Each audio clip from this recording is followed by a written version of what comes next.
YouTubers, what's going on? So I've watched y'all's videos all day. I do have one shout out. Gary Miller, Millar. Y'all know Gary from Coming In Simon's lives. He's been on. He probably comments on some of your videos. He started doing videos 2 or 3 days ago. And he has 2 videos out, I believe. And he has 5 subscribers. And I'd like to see him get more. His last video that he put out today is really, really well edited. It's really it's better than any video I could put out. It's a dandy video, so you ought to go check that out. In his first video, he gave me credit for inspiring him to make videos, and I had one or two other people tell me that, and I was talking with Dingus last night, and I told him that was humbling, and he said, Dingus said, well, you kind of inspired me. And that's humbling, man. That's very humbling. That you gave somebody inspiration to make videos. And well, you can look at it 2 ways. That they appreciate what you do, and so they want to produce good videos, or maybe your videos just suck, James, and they're like, dude, I could do a lot better than this guy. so either which way, that's pretty cool. But anyway, give Gary a follow. I'm smoking some Latakia roll and using my LCS pipe, and I'm using my Zippo, and my buddy Charlie got me.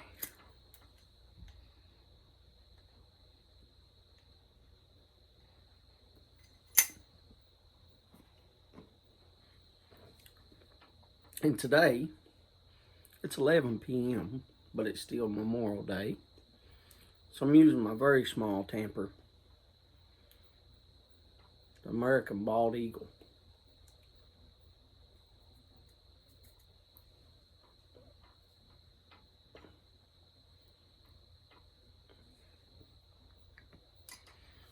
Like I said, I watched y'all's videos all day, and they're good videos.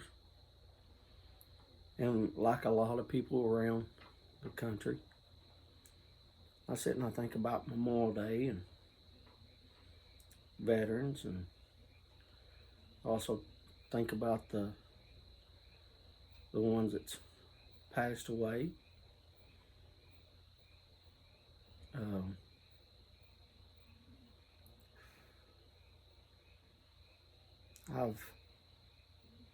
I've had to bury a couple of friends, a few military that was in the military, and then that gets you thinking on other people, friends and family that's you've buried. And I don't know how many people that you all have had that's passed away has been family and friends in your life. But I can tell you how many I have. At least being directly involved, I guess you could say. I've had a lot more pass away, friends and family, but I was there at the funeral home, if you will, and paid my respects, but I wasn't directly involved. And what I mean by that is being a pallbearer. I've been a pallbearer 46 times. That's almost one a year. Now, how do I know that? Is because when you're a pallbearer here, they either give you like a little red rose to stick on your jacket, or a little card or something that says pallbearer to stick on your jacket. But most of the time it's like a little rose and or a little flower. And then I keep those. And at funerals here, they also have little cards like an obituary. You know, it tells you when the person was born, when they passed away, and relatives and stuff like that. So I keep those. And of those 46, a few of them, you know, have been some military buddies.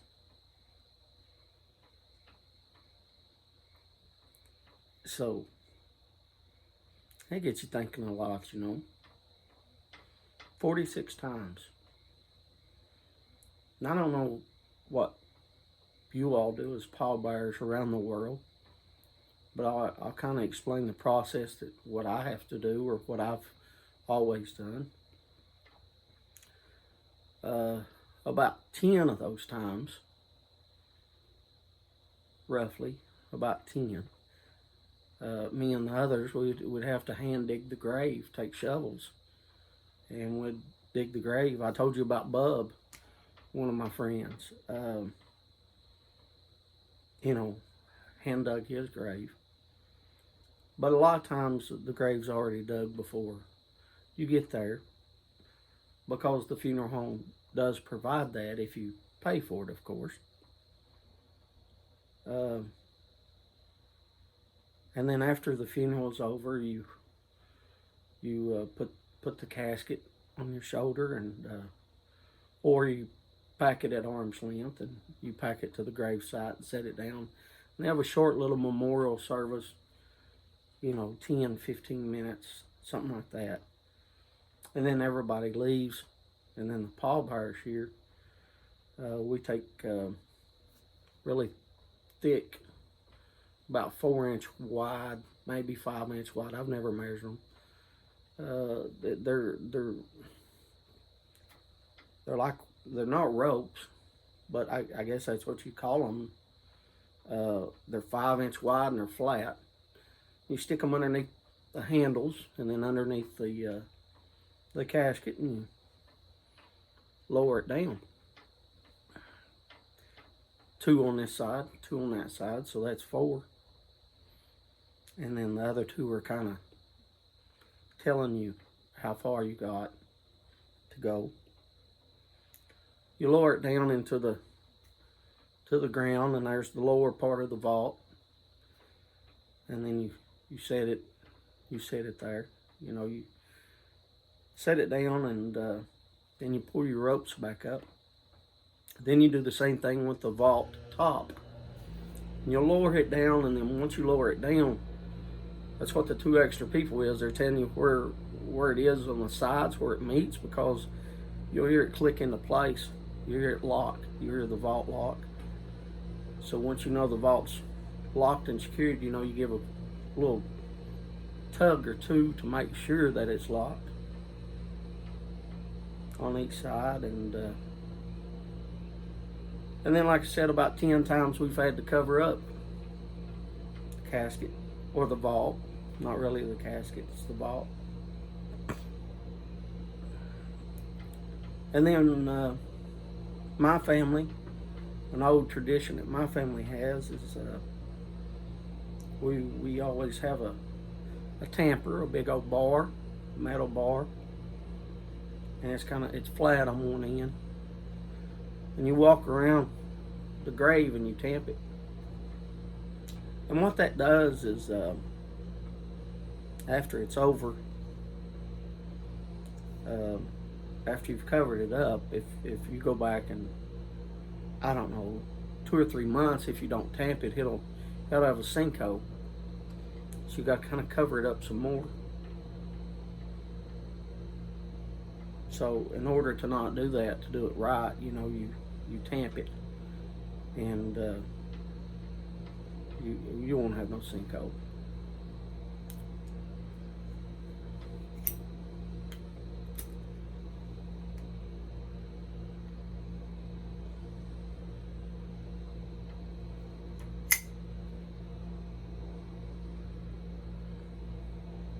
So yeah, you kind of reminisce on days like today about your buddies. You reminisce about, you know, what a lot of the veterans had to go through and stuff. But other than Memorial Day and reminiscing, I also I've been trying to build a cutting board. How many minutes I'm on? 12 minutes. So I've been doing a cutting board too, and we've had the cutting board for 30 years. It was just a 1x12. So anyway, I'd ordered that exotic wood before to maybe do some tampers for you all, and I noticed that the exotic wood for pin blanks that you get is the same width, thickness as the cutting board as a 1x12, which is like 3/4 of an inch. So I decided to make a new cutting board. I ordered 50 of those exotic wood about, I don't know, a month ago, and got them in like a week ago or something. And since my back was hurting me, I just decided you can't get me to shut down. I really need just rest, but I can't. So anyway, I've been gluing those together for the past couple of days, and I did a little bit of video, not long, like a minute long, because I know y'all don't want to watch the whole process of me gluing every single piece. And hopefully it'll be done by tomorrow. If not, I'll still show you the results of it, of what I have done on it tomorrow on the live. So I wanted to show y'all a little project that I'm working on, as well as the epoxy. Y'all know I like to build things. So what I did is, this right here is, you can see how tore up it is. I just had leftover epoxy. That's my old cutting board, and there's the end of it. I just poured some leftover epoxy, but you can see all the holes in it, and that's 35 years old. It's just a 1x12, so it's nothing special. So what I did is I ordered these pin blanks, exotic wood. I showed you all those before. I ordered a bunch of them. Ordered 50, I believe. So what I did is I laid out my pattern, and then I glued them all together. Now these is not glued yet. This side's not glued. So these you can just move. So basically what I did is I put glue on that side, and each one of them. And then in the middle is going to be some more, what is that called? It's not purple wood. Oh, I can't think the name of it because I'm on camera. But anyway, I'm gluing it together, and I glued them in 3 sections. And now I'm gluing on this, and I'm gluing this section to this section, and hopefully it'll be done. So I'll show y'all when it's over. I know y'all don't want to see the whole process, because it's not hard just to glue wood together. But anyway, that's what I'm working on. So I got this one glued up. You can see the glue. I still got to do these. There you go. It's pretty. It really is. I hope y'all like it. Hopefully it lasts us, because once I get it done and sanded, then I'm gonna put epoxy over it. The same epoxy that I make those cutting boards out of. I'm gonna put that over it. So that ought to protect it for more years than I'm alive. Till somebody's lowering me. Using the same rope, lowering me in the ground. Anyway, I hope that you all are smoking the blends that you love and the pipes that you love. I hope you've had a good day. I hope you have a great week ahead. Much love to all of you. See you.